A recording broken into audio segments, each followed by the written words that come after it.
Inger Maria Hauser. Northern Ireland, home to over 1.8 million residents, is rich in history, culture, and stunning architecture. Its capital, Belfast, is one of the most visited cities in the United Kingdom.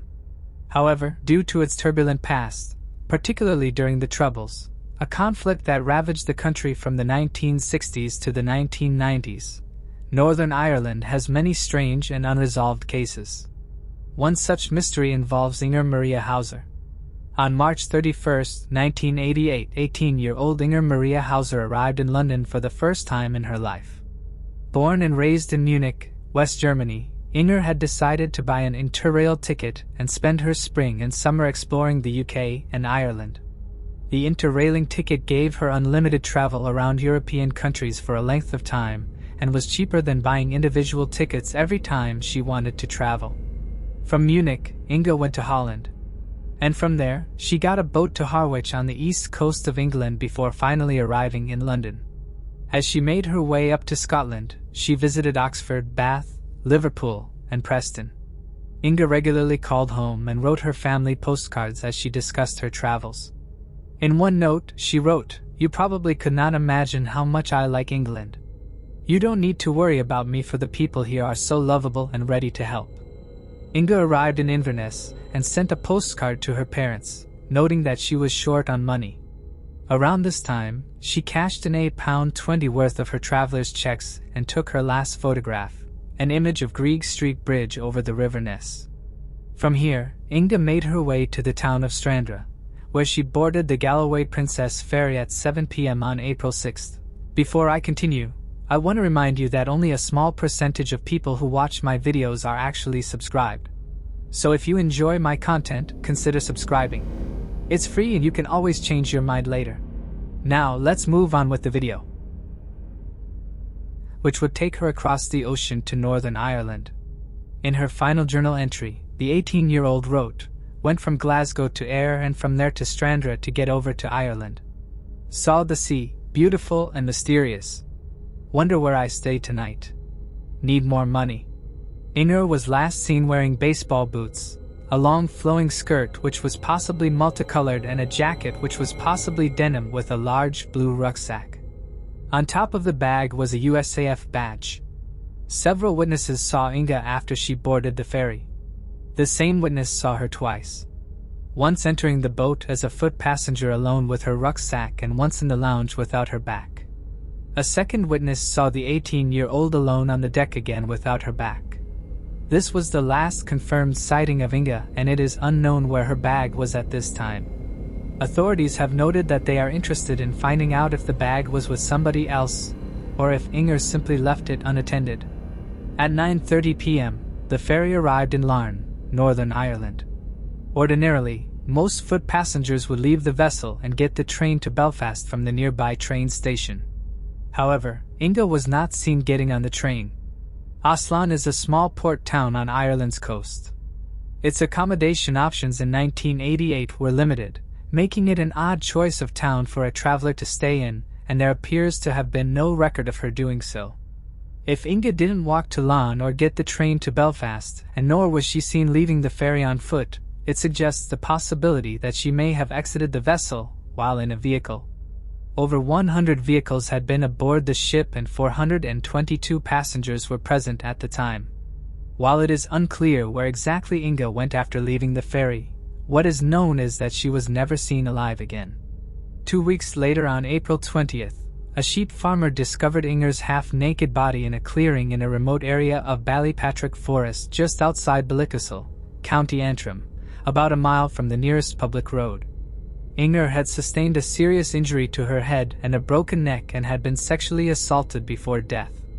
Her belongings had been dumped alongside her body, including her passport, journal, and camera. She was 40 miles north of Larne. Little is documented about the investigation into Inger's case, at least online. A retired detective superintendent named Alan Bailey noted that her body hadn't been concealed and her identity hadn't been disguised.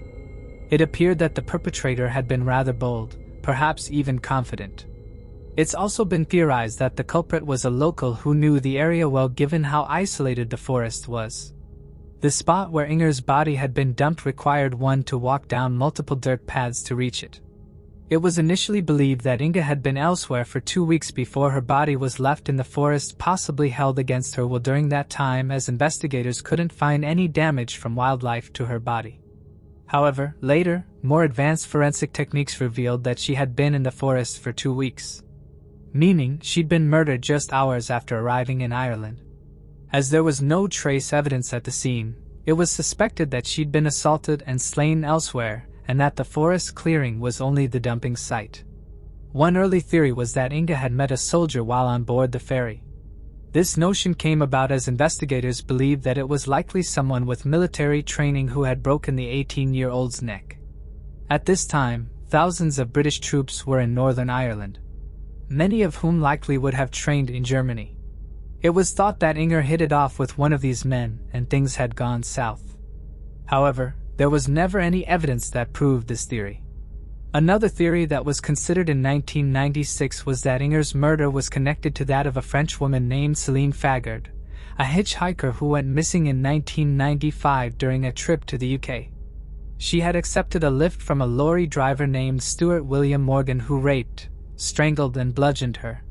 He kept her body in his truck for 10 days before dumping it, and was later convicted of the crime.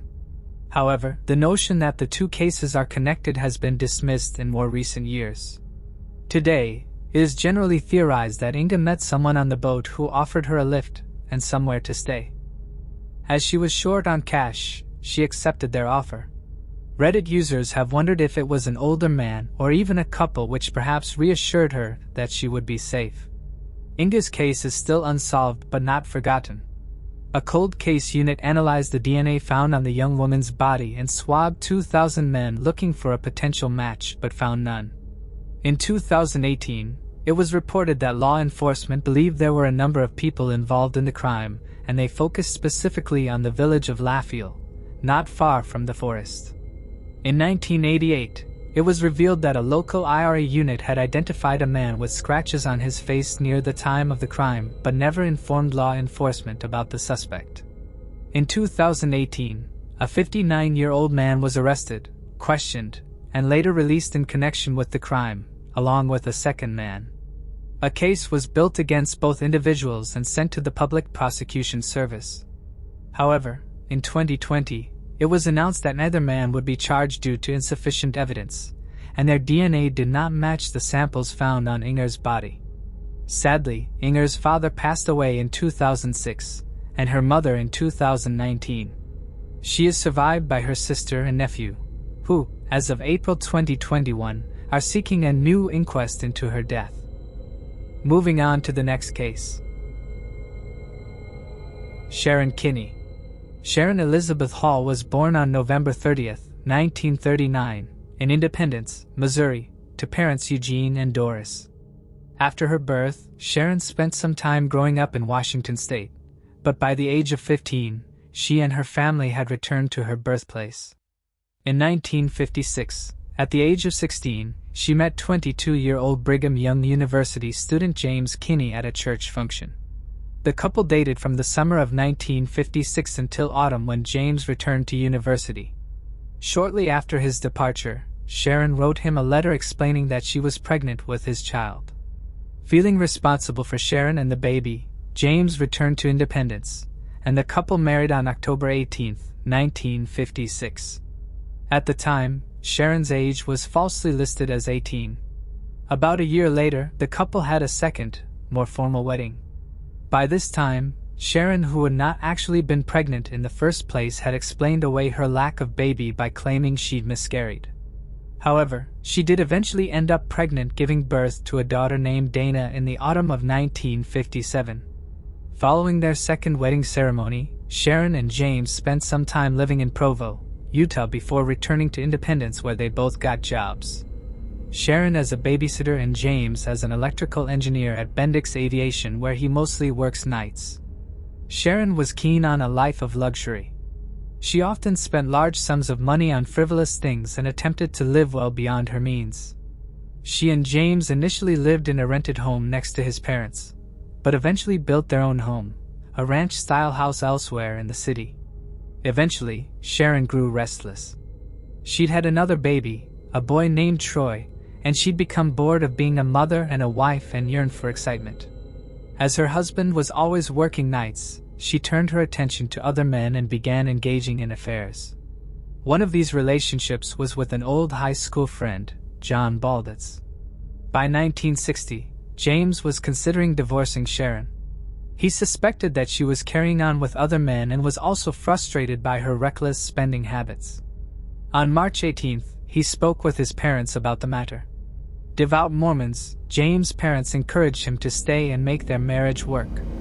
He told them that Sharon would agree to the divorce if she was able to retain the house, keep custody of their daughter, and he paid her $1,000 in alimony.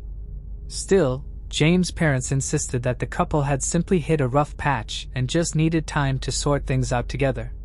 The next day, at around 5:30 p.m., Sharon heard a gunshot ring out from the direction of the master bedroom.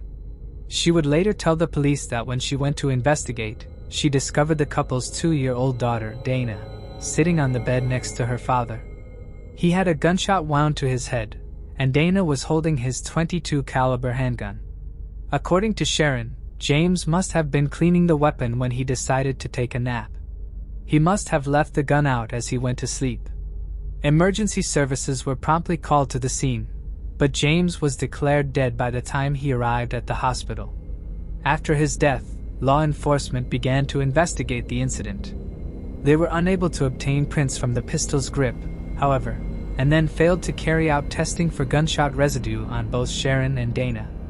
Speaking with friends and relatives of the family, investigators discovered that the 2-year-old was known to play with firearms unattended, and in a test carried out by the police, Dana proved her ability to pull the trigger on a gun which was the same make and model of her father's.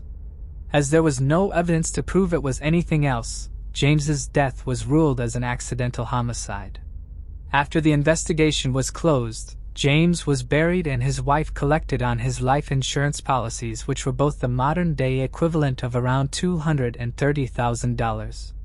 Using this money, Sharon bought herself a new Ford Thunderbird from a car salesman named Walter T. Jones on April 18th. Walter and Sharon began an affair shortly thereafter. While Sharon wanted to get married again and thought Walter would be the perfect second husband, he already had a wife, 23-year-old Patricia Jones, his high school sweetheart with whom he had 2 children. In May that year, Sharon asked Walter to go to Washington with her. However, he declined her offer, and so she took her brother Eugene instead. Upon her return, she met up with her boyfriend and told him that she was pregnant with his baby. Sharon was sure that this would tip the scale in her favor, that Walter would have a strong reason to leave his wife and be with her. But Walter didn't announce that he would divorce his wife. Instead, he ended the couple's affair. Following the breakup on May 26th, Sharon decided to call Patricia and tell her that her husband was having an affair with Sharon's sister. The pair met to discuss the situation that evening. And according to Sharon, she dropped Patricia off a few blocks from home afterwards. But Walter reported that his wife never made it back to their house. He reported her uncharacteristic disappearance to the police the following morning. After notifying authorities, he began calling Patricia's friends and loved ones, hoping someone might have seen her. One of her friends, who carpooled with her to and from work, told him that the 23-year-old had mentioned being approached by a woman who wanted to meet her. Patricia had asked the carpool driver to drop her off at a street corner in Independence, and the friend noticed another woman waiting in a car nearby. They didn't recognize the woman, but when they gave Walter her description, it was immediately familiar to him. After hanging up, Walter called Sharon and asked if she had seen or spoken with his wife. She admitted that she had and informed him that she'd told Patricia of the affair. She then claimed that she'd last seen the 23-year-old when she dropped her off near their house. Sharon said that Patricia began speaking with an unknown man in a green 1957 Ford shortly before Sharon drove off. Walter and Sharon met later that evening where he insisted that she provide more details about Patricia's last known movements.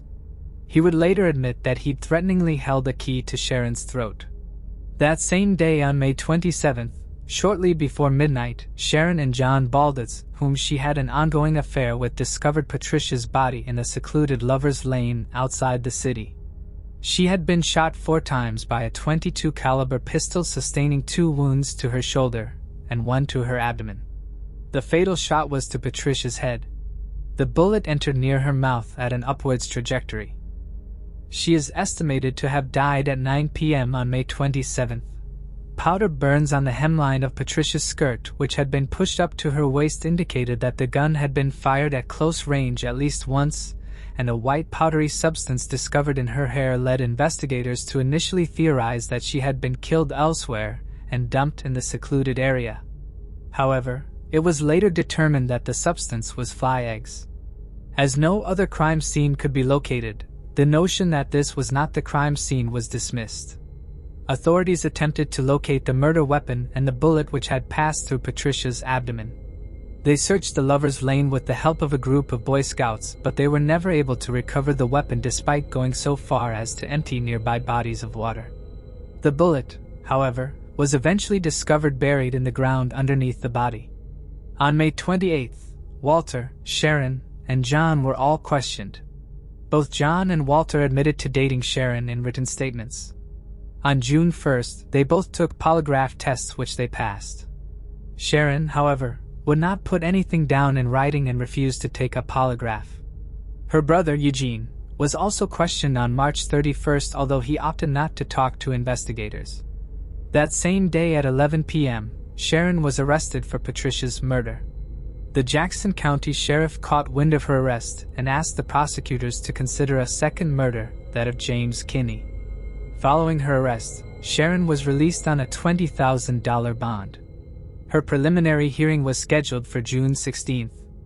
Meanwhile, the gun used in the death of her husband was ruled out as being the murder weapon in Patricia's case. It was still locked up and under the possession of the Jackson County Sheriff's Office. Reportedly, after James' death, Sharon attempted to get the gun back, but it was never returned to her. A male friend of hers then came forward and admitted that he'd purchased a .22 caliber handgun for the widow and registered it under her name, but she had asked him to re-register it under another. However, the weapon couldn't be found inside her house. Sharon originally claimed that she'd lost it on her trip to Washington and recanted this story and said it had gone missing at some point. In mid-June, Sharon's trial was delayed as she was heavily pregnant with her 3rd child. She gave birth to a 2nd daughter, Marla, on January 16, 1961. On June 13, 1961, Sharon's trial for the murder of Patricia Jones began. The prosecution cited both Walter and a police lieutenant named Harry Nesbitt as evidence of the motive behind the crime. Nesbitt recalled that Sharon had stated, "I was afraid I was losing him. He acted funny." Meanwhile, Walter told the court about how he had broken off the relationship after Sharon told him that she was pregnant. The prosecution alleged that Patricia had been killed because Sharon wanted Walter all to herself. However, they were unable to definitively establish if she owned or had ever owned the handgun that killed the 23-year-old. After calling 27 witnesses, the prosecution rested its case on June 21st. Meanwhile, Sharon's defense team concentrated on challenging the motive and means of the crime, arguing that the mother of 3 had no reason to kill Patricia and pointing out that the weapon, allegedly linked to her, had not been proven to be the murder weapon. The jury deliberated for just over an hour and a half before acquitting Sharon of the charge, finding too many loopholes in the prosecution's case. Bizarrely, immediately after the verdict was announced, one juror asked Sharon for her autograph. She obliged before she was returned to jail to await the next trial. On January 8, 1962, the jury selection process began for Sharon's 2nd murder trial. The prosecution's case heavily relied on their contention that she was so interested in seeing her husband gone from her life that she was willing to pay for it. They had John Balditz testify about the time that Sharon had offered to pay him $1,000 to kill her husband. However, John undermined his own testimony by claiming that Sharon may have been joking. This caused the prosecution to attack the character of their own witness. The prosecution also explained that James and Sharon's marriage was on the verge of breaking down at the time of his death, and noted that she'd been engaging in extramarital affairs which had caused the divide between the couple. They pointed out that Sharon would only be able to collect James's life insurance money if she was still his wife. Sharon's defense for their parts focused on the fact that much of the evidence in the case was circumstantial and called John Balditz a poor mixed-up kid who would sign anything and attacks the reliability of his testimony. They also observed that the police during their original investigation had thought James' demise was obviously accidental and presented testimony which supported the idea that James had often left guns in reach of his children and that Dana could pull triggers on toy guns which were stiffer than the one on the .22 caliber which had killed him. The jury deliberated for over 5.5 hours before returning a guilty verdict on January 11th. In April, Sharon was sentenced to life in prison and began to serve time in the Missouri Reformatory for Women.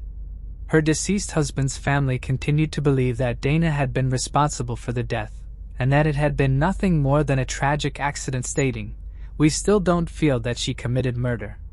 Sharon, for her part, told reporters that the verdict was a mistake. A week after her conviction, Sharon's lawyers requested that she be released on bond, which was supported by a petition signed by 132 individuals who thought she was innocent. However, the motion was denied as first-degree murder was not a bailable offense. In response, Sharon's defense then requested that the conviction be vacated because the jury had delivered a verdict based on surmise and speculation rather than substantial evidence. They went on to list some errors that they alleged had been made before and during the trial. While this was denied by a judge in April 1962, the Missouri Supreme Court reversed the conviction in March 1963. A new trial was ordered on the basis of Sharon's defense having been denied adequate preemptory challenges during jury selection. She was denied bail in May that year, but 2 months later was released on a $25,000 bond which had been posted by her brother.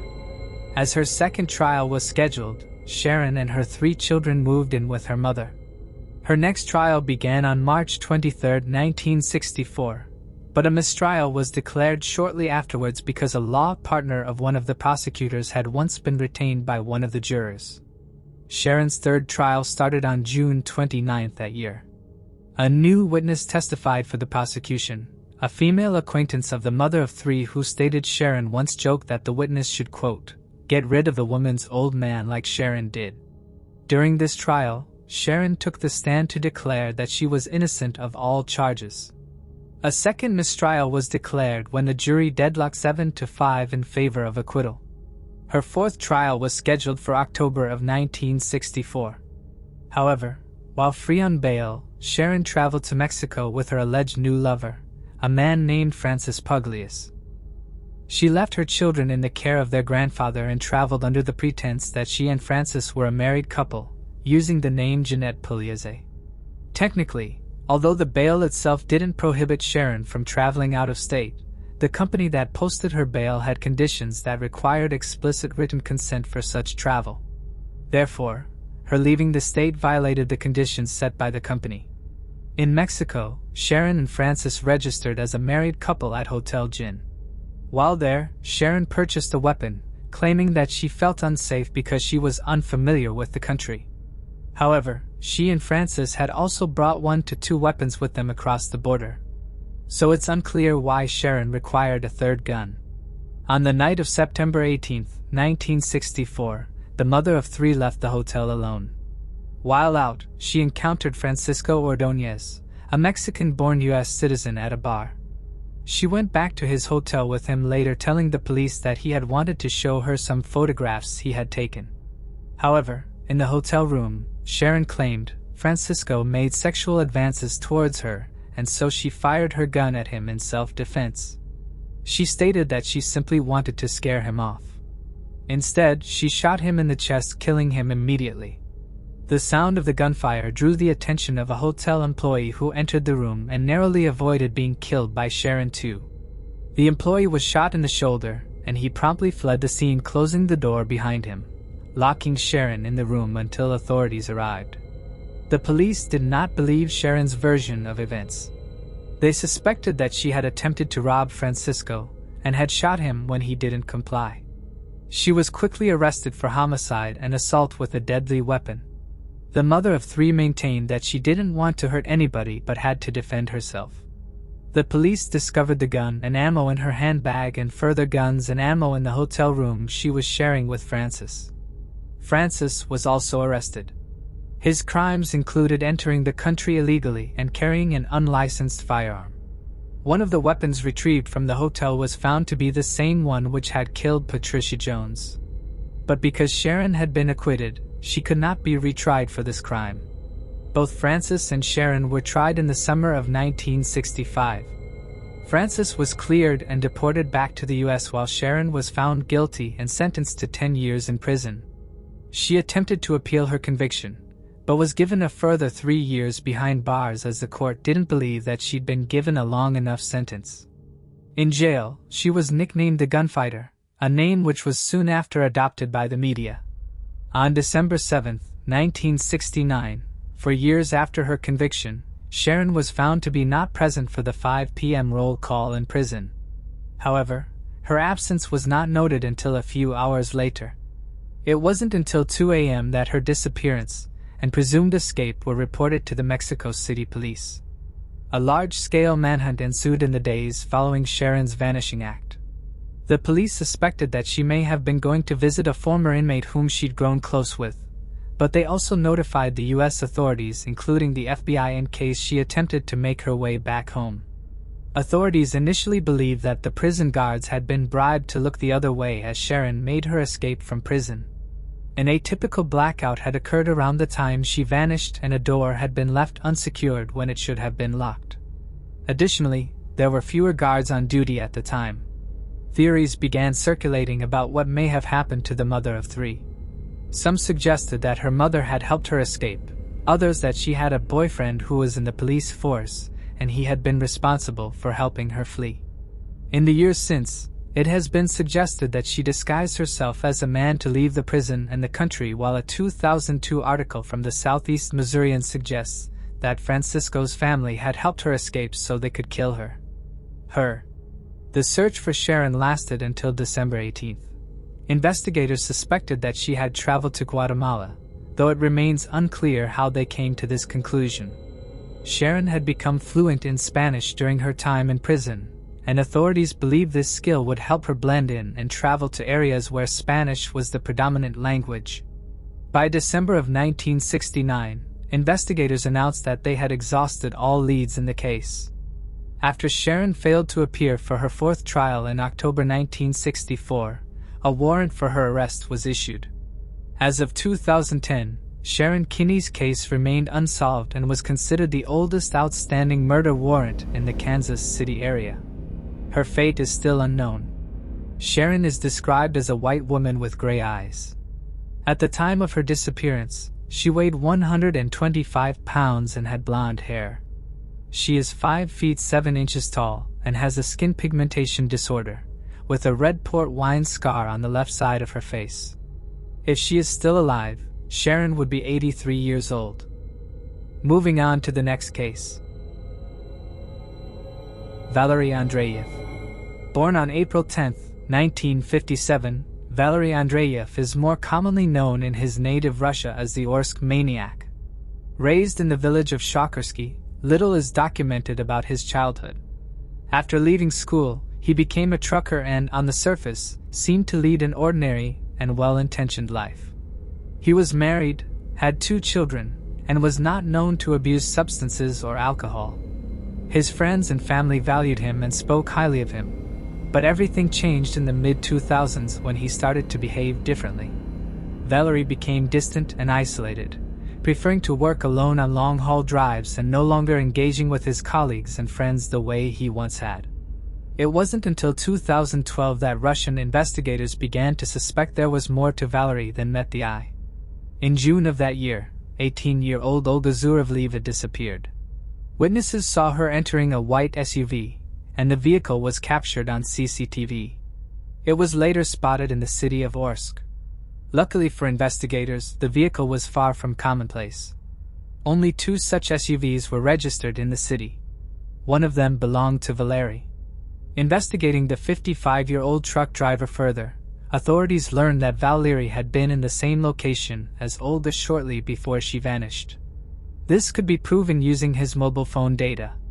Valery was arrested and detained in connection with Olga's disappearance a month later, but was ultimately released.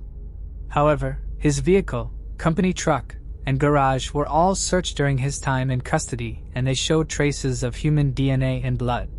When his colleagues were approached, they reported that they had assumed the trucker had begun to use the services of sex workers because contraceptives, jewelry, women's underwear, hair accessories, and other feminine items were often found in his vehicle.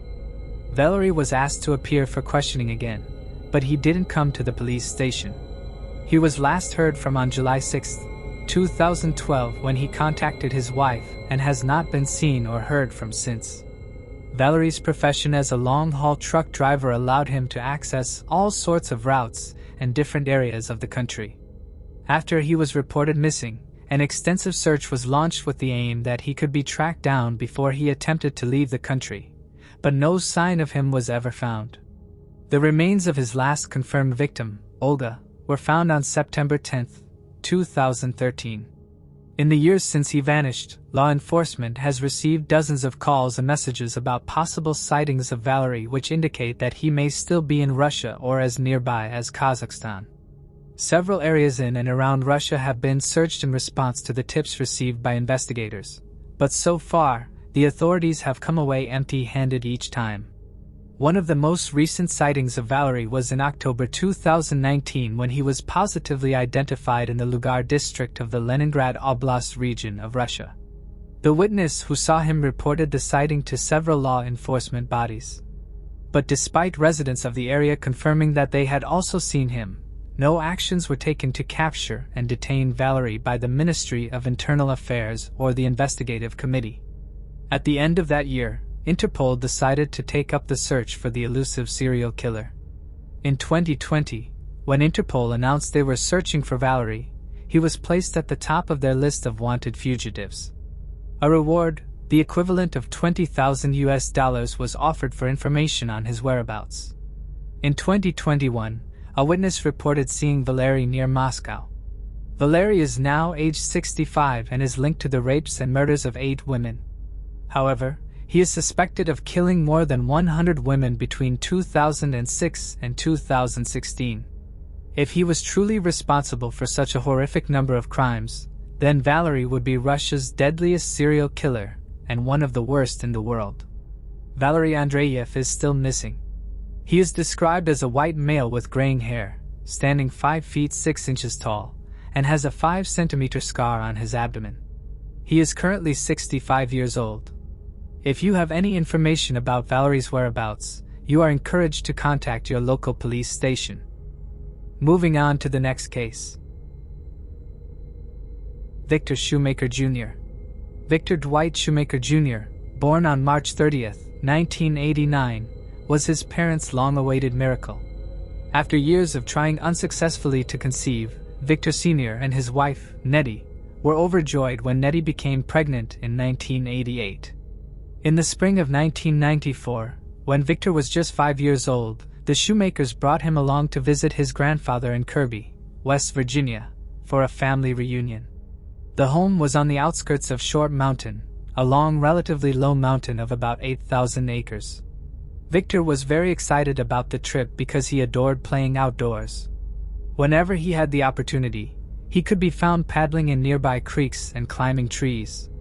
The only time Nettie let her son out of her sight was when they arrived at the house and Victor was given permission to play with his cousins in the woods behind the mobile home. And that's exactly what Victor did on the morning of May 1st at around 8 a.m. The young boy was being supervised by his cousins, Tommy, who was 9, and Lloyd, who was 8. According to the boys, the pair wanted to play with their BB guns, so they headed further into the woods, leaving Victor struggling to catch up. By the time they reached a small abandoned trailer, the 5-year-old told them he was hungry and wanted to go home. Neither of the children offered to take him back, so Victor began his journey to his grandfather's trailer alone at around 8:30 a.m.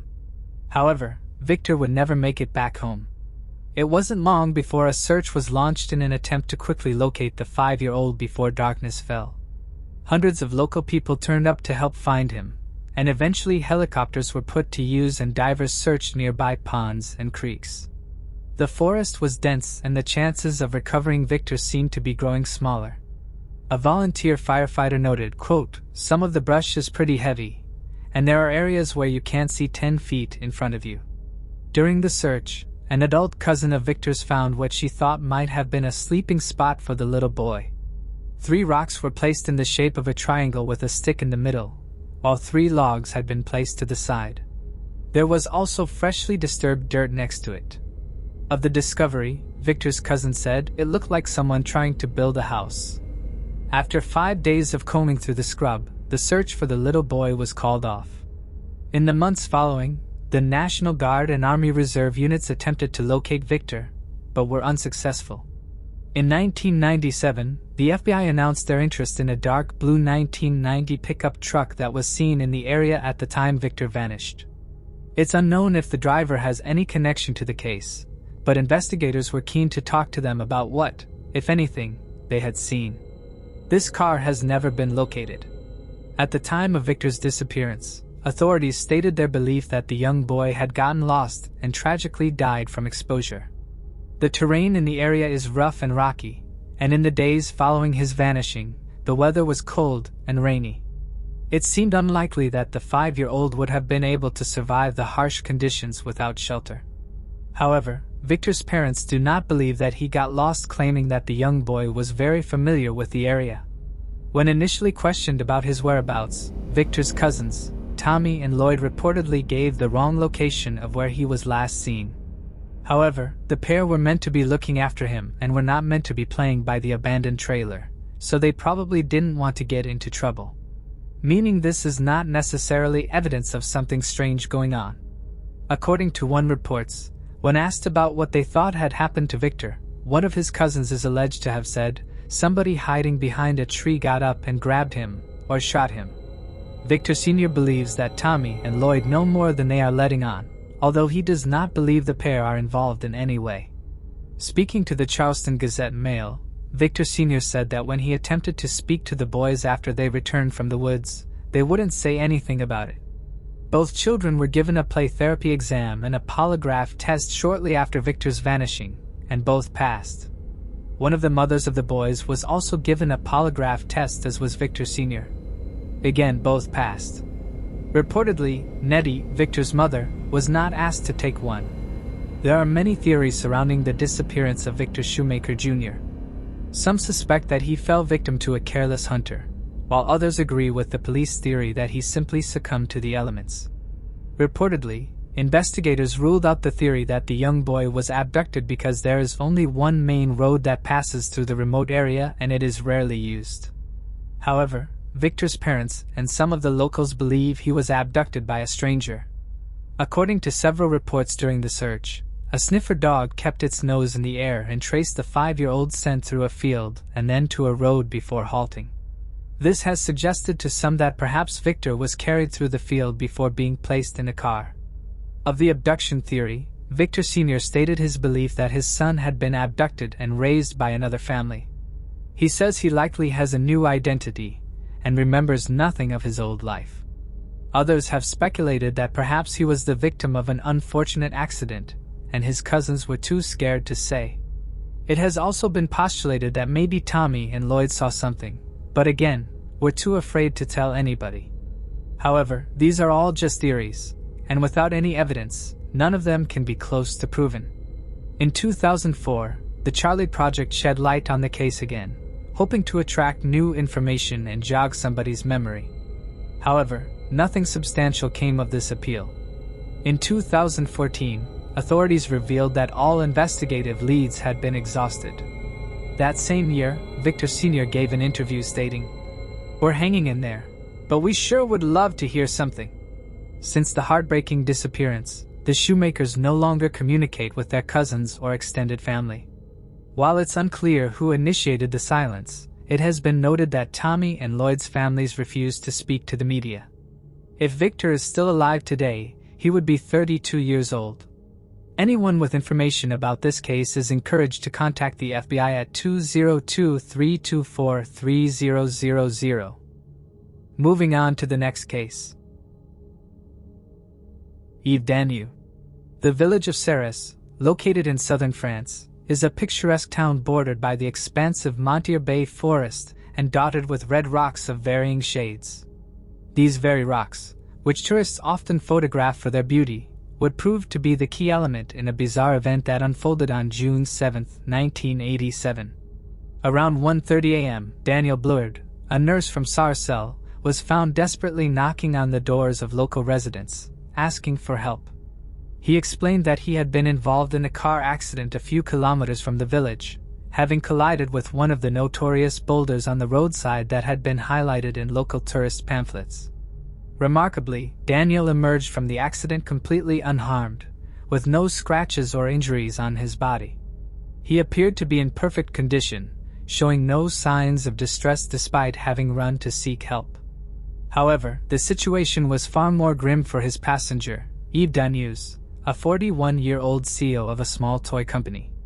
According to Daniel, Yves remained unconscious inside the car, and Daniel was unable to rescue him from the wreckage. Furthermore, Daniel claimed there was a risk of the vehicle leaking gasoline and potentially catching fire at any moment. He repeatedly expressed his fear of the car igniting, using this as his reason for not attempting to help Yves. Upon being alerted, local firemen and police quickly responded to the scene, located at a place known as Col de la Mort, or Dead Man's Pass, in English. The eerie name of the location seemed to have foreshadowed the tragedy that was about to unfold. When authorities arrived, it was already too late for 41-year-old Yves Dantu. The red Austin Metro he had been seated in was engulfed in flames, and Yves was found inside, unresponsive to the first responders' efforts. Eventually, firemen managed to extinguish the fire. What was left were the charred remains of Yves Dantu. The victim's family was notified as Yves left behind a wife and 5 children. During the subsequent autopsy, the task of identifying the body fell upon Marie-Therese Hirault, the deceased's companion, and Daniel Simonin, a secretary and former mistress of Dantu. The body was confirmed to be that of the deceased thanks in part to a pair of underwear. Yves Dantu had previously expressed a wish to be cremated upon his death, and so his body was cremated just 2 days after its identification. In France, when entering into a life insurance contract, the insured individual is required to give consent and complete a medical questionnaire.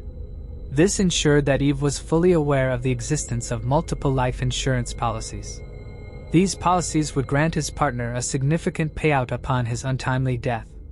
It is important to note that his partner had also signed these contracts, making him eligible for the insurance proceeds. In April of 1987, just 3 months prior to his demise, Yves Dantu had procured 8 different life insurance contracts which would benefit his partner, Marie-Therese. These contracts amounted to a total of 11,900,000 French francs, equivalent to approximately a 1,800,000, a considerable sum, particularly considering the time period. Intriguingly, these contracts coincidentally stipulated that the payout would be doubled in the event of a road accident. Initially, investigators concluded Yves' death was the result of a mundane yet still unfortunate car accident, further attributing the cause of the fire to a short circuit in the headlights. No autopsy was performed on Yves' body, and Daniel Bleuard was quickly questioned about the details of the accident. Upon hearing about the fatality, Daniel was released, and the case was closed. However, one of the 8 insurance companies involved in Yves' life insurance contracts, a British company, decided to conduct a more thorough review of the policy documents before transferring the payout to Yves' partner. During their examination, the company found it suspicious that Yves had passed away in a car accident just 3 months after signing a multi-million-dollar insurance contract. Their policy alone was worth approximately 600,000 euros in today's money, prompting them to investigate further.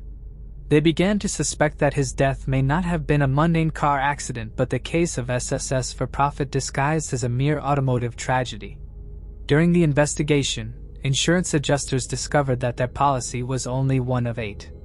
Yves had accumulated 7 other life insurance contracts apart from their own and had failed to disclose this information on his application.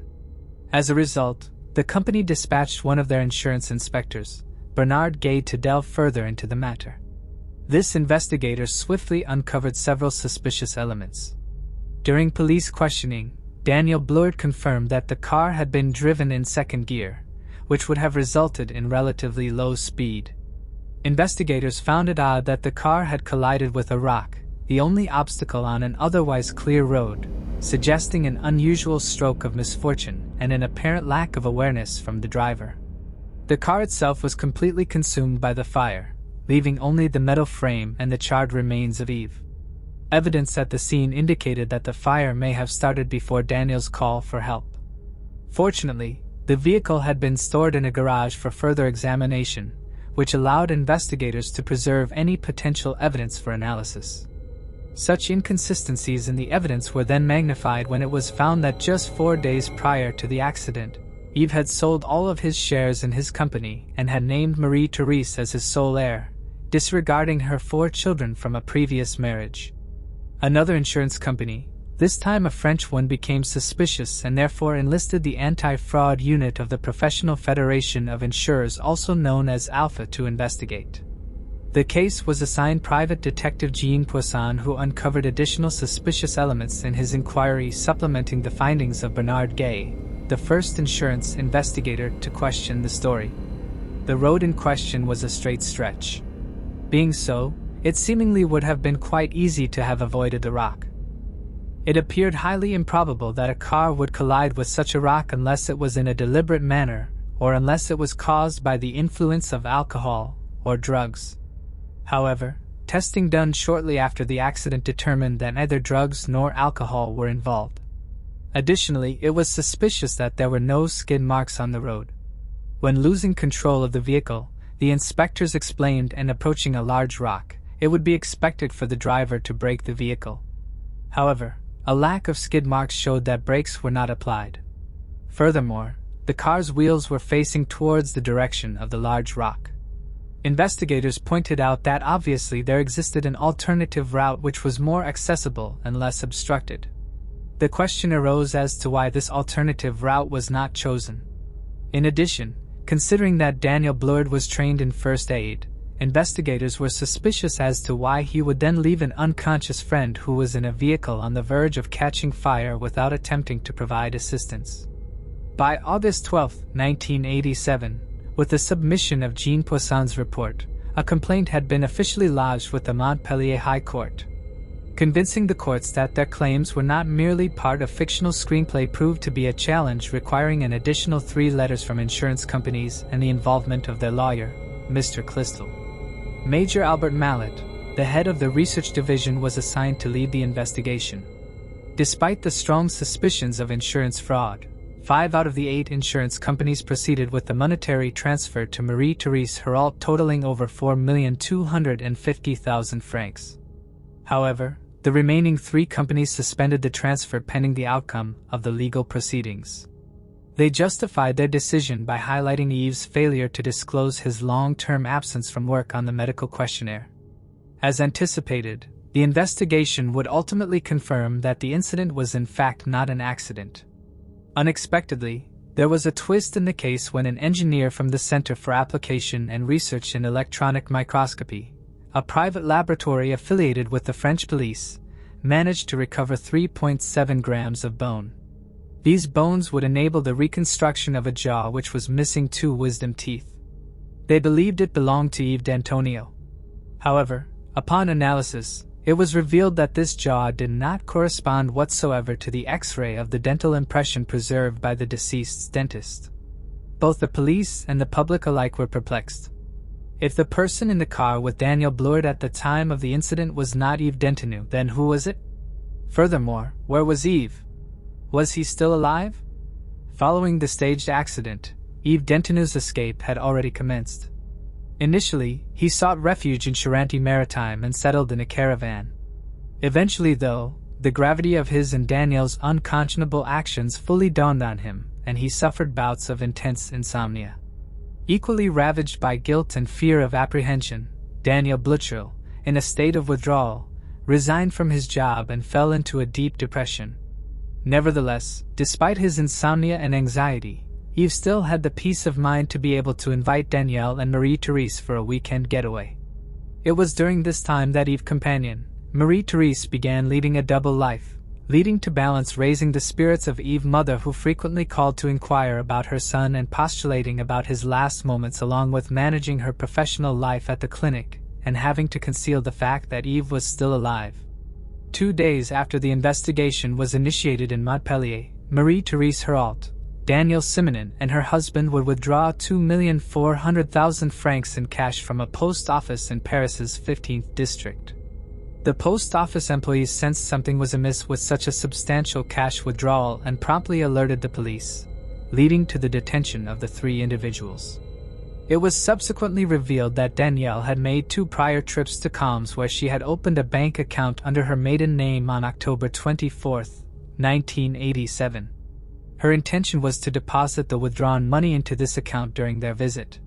While there was considerable circumstantial evidence to suggest that the 3 were involved in something nefarious, the judge disagreed. The 3 were swiftly released and the money was returned to them. Worried about the precariousness of the situation, Yves decided to make a drastic choice to undergo plastic surgery in order to evade recognition by authorities. Now convinced of the inauthenticity of the preceding events, the Cantonais, through phone surveillance and through tracking his relatives, police eventually pinpointed Yves' whereabouts. He was certainly alive, and on January 15, 1988, after an intense manhunt, Yves Dantu was apprehended in a villa in La Hurée in a town near Caen. In his bid to elude police, Yves had undergone 5 plastic surgeries. During his escape, he had attempted to assume a new identity as one Bernard Dupin. Following his arrest, exhausted from the ordeal, Yves quickly confessed his true identity and implicated his accomplices who were still in the Les Durance region. Within a matter of hours, the entire group had been rounded up and put into police custody. Once police were able to question all individuals, the true story was able to be brought to light. Yves had initially conceived of the idea of stealing a corpse from the morgue to take his place in the fabricated car accident. He approached Daniel Bleuheil, who was a hospital technician experiencing depression and financial difficulties. Yves requested that he help remove a body from the hospital morgue where he currently worked. In exchange, he offered money which would help alleviate many of Daniel's current issues. However, carrying out the operation proved to be impossible, prompting Yves to seek further assistance from another friend, François Monnier. The plan was straightforward. They would locate a homeless man, murder him, and use him as a substitute for Yves in the accident. The chosen victim was Joe Alapa, a 40-year-old man. Ironically, he happened to be the son of a former police officer in the armed French forces and was himself a former CEO, known for his brilliance as the youngest high school graduate in France. Gerald had a law degree and was proficient in multiple languages. However, following a divorce, his life had spiraled downward, leading him to become fully dependent on alcohol. At the time that he would cross paths with Yves Dantu in a park in Sarcelles, he was already homeless and deeply dependent on alcohol. To Yves, the homeless man resembled his father, and in his mind, he was deemed nothing more than human waste suitable for his plan. Together with Daniel Bruin and François Munier, they enticed Joel with a trip to the south of France, specifically to Sète. They told him that he would be retracing the footsteps of Georges Brassens, his favorite singer. On June 6, 1987, Yves and Joel departed Paris in a rented R21 car. Daniel would follow them in the red Austin Metro belonging to Marie-Therese Herault, the vehicle that would later be involved in the planned accident. Prior to their departure that morning, Yves had left a note on his desk for his wife stating, "If anything happens to me, look in the binder in the insurance folder. I love you, my love." Throughout the journey, Yves made sure to supply Joel with ample alcohol, which the man consumed in abundance. Unbeknownst to the man who thought he was on the trip of a lifetime, Daniel and Yves had mixed 50 Valium tablets into the alcoholic beverages. The combination of medicine and alcohol eventually took its toll on Joel, causing him to fall unconscious. Yves and Daniel, believing him to be dead, began arranging the staged accident by driving the Austin Metro off of a ravine to make it appear like it was a fatal fall. However, in the process, Yves noticed that Joel was still alive, leading the two men to postpone their plans. On June 7, 1987, during their lunch break near the Cols de l'Homme Mort, the trio enjoyed a picnic on the grass.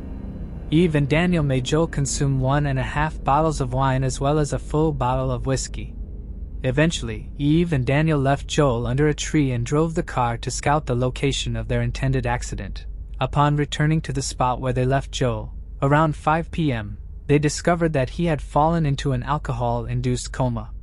Throughout the night, Yves and Daniel changed Joel's clothes in order to match Yves' current attire. Then they placed him in the passenger seat and drove to the Col de la Mort. Deliberately, they accelerated the car towards the only obstacle on the road, the large rock, before exiting the vehicle after it crashed. They doused the car in gasoline and set it ablaze. Yves departed the scene in the rental car while Pluchar went to the nearest village to ostensibly seek help. With no autopsy conducted and Joel's body reduced to ashes, it remains impossible to determine the cause of death. Some wonder if he may have been alive when the car was set on fire. Family and friends of Joel grieve not only his loss but also the inhumane manner of his death. The trial of Yves Dantu commenced on June 30, 1992 at the Montpellier Assize Court.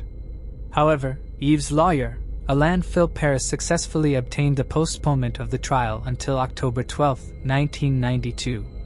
This delay was granted due to the president of the court's pre-trial interview given to the press where he had already condemned the accused. The president's statement had read, quote, "Yves Dantu had immense potential. He could have done very good things. He had an excellent situation and earned a good living. He chose the worst in a diabolical scheme. Human justice is going to come to this." All the hotels surrounding the courthouse were fully booked for the trial, indicating widespread interest in the murder and conspiracy narrative. After only 4 days, on October 16, 1992, the trial concluded. Yves Dantu was sentenced to 20 years of criminal imprisonment. Daniel Bleuard received a sentence of 14 years. François Munier was sentenced to 9 years in prison. Marie-Therese Hérault and Daniel Simonin were sentenced to 4 years of probation for each of their complicit actions and fraud. In the ensuing years, the media hounded Yves to explain his heinous actions. Yves, a former insurance agent, detailed how he had grown up in the presence of an alcoholic and violent father, a police officer who had an obsessive quest for treasure leading him to acquire vast hectares of land in the Hérault region of France. Yves recounted that one night as a child, he witnessed his father cruelly breaking each finger of his wife, a violinist, as punishment for her returning home from a rehearsal slightly late. Yves said that because of this, he harbored the dream of establishing a school for children in similar abusive circumstances. He estimated that his project would require £10,000,000 and said his toy company was not generating sufficient profits to realize this dream. This is when, he claims, he had the idea of orchestrating a life insurance scam. After his story came out, many found it hard to believe that a man would mastermind such a fraudulent scheme, all in order to acquire sufficient funds to create a school on a Greek island specifically for children living in abusive households. Critics of his story say that for one to feign his own death, to kill an innocent man, to undergo plastic surgery and to include 2 other women in the process seems not like the work of a philanthropist but that of a madman. As for the reasons why the others joined him in this endeavor, Marie-Therese, his partner, happened to be working at the same clinic as Daniel Bleuard. She helped facilitate Yves' approach and establishment of a friendship with Daniel. This is how Yves was able to confide his plan in Daniel, who seemed to view this idea favorably, and had agreed to help him remove an unidentified body from the hospital morgue. François Munier also became entangled in Yves' plan after learning about his dream of establishing a school for abused children. Inspired by the idea, François offered to serve as the cook at the future school. However, when Yves' initial plan involving the morgue failed, it was François who stepped in to help. Yves later claimed that it was François who suggested finding someone to impersonate him, but François countered this by stating that Yves had specifically asked him to find a very shabby man for the role. This contradiction added further complexity to the case, as the lines between deception, manipulation, and involvement blurred among the individuals connected to Yves' tragic and twisted plan. Daniel Simonin, who had been both Yves' secretary and his mistress, became a significant figure in this complex case.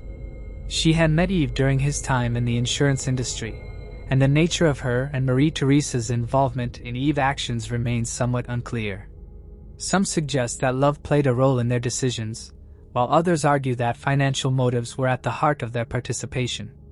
Yves Dantu, in his pursuit of his dream, had gone to great lengths, including orchestrating the death of an innocent man, hoping to fund his vision of buying an island in Greece and building a school for abused children. His actions, motivated by both personal ambition and a desire to help, left a tragic and morally ambiguous legacy. Thanks for watching. I hope you enjoyed exploring these intriguing cold cases with me. If you found the video fascinating, don't forget to give it a thumbs up and subscribe to Cold Case Mystique for more deep dives into unsolved mysteries. Your support helps me bring you more compelling content. Leave a comment below with your thoughts or any cases you'd like me to cover next. See you in the next video, and remember, the search for truth never stops.